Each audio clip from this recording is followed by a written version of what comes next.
Hello and welcome to another quick Logic Pro X tutorial where today I'll be showing you how to make a sampler instrument in Logic. So let's get started then. First of all, I have already got an audio channel strip up with a little section of audio on it already. And for the purposes of this tutorial, I'm just going to use 4 bars. You can use the whole thing if you like, but I'm going to use 4 bars. So this little section at the start here.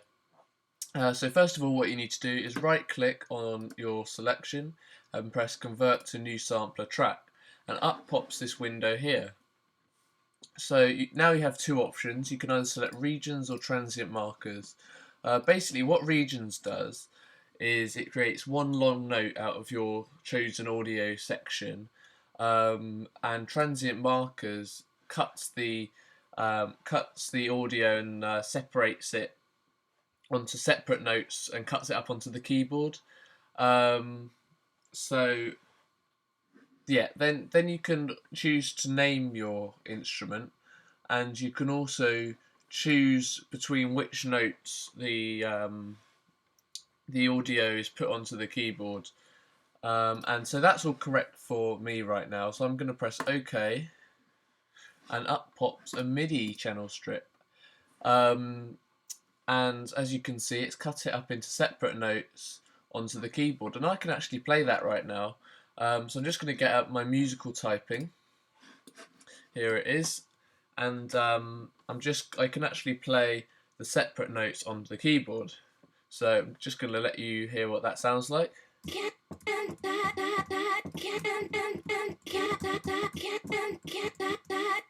Okay, there we go. That's what it sounds like. I'm just going to pull these up so you can have a better view, and here it is, the EXS24 sampler within Logic. That's automatically been put onto the MIDI channel strip. So if I double click on that, and then what I can do is I can press edit just over here, and you will need to turn on Logic's advanced features to do this. It doesn't come up as a default when you first get Logic, so make sure you do that. Then press edit, and here are all the notes that it's created for me out of my piece of audio.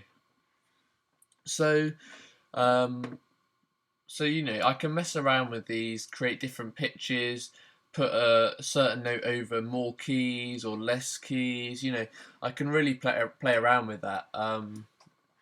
But anyway, if you would like to save your sampler instrument, which is really useful if you're taking it to another computer, you're taking your entire project to another computer, this will need to be done. Otherwise, it will say that Logic can't find the sampler instrument, which is really frustrating when you first open it up.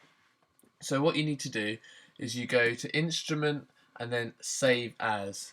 Okay, and save it as what you want. I'm just going to save it as sampler example. There we go. Make sure it's saved wherever you want it. So I'm just going to save it in sampler instruments for now, and press save.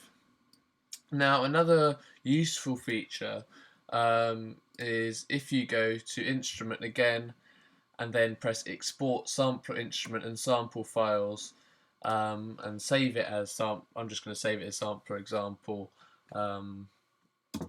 instrument, and then I'll press save, and that's now saved my entire instrument and the files, so that when I take my project to another computer, it won't say that it can't find the instrument.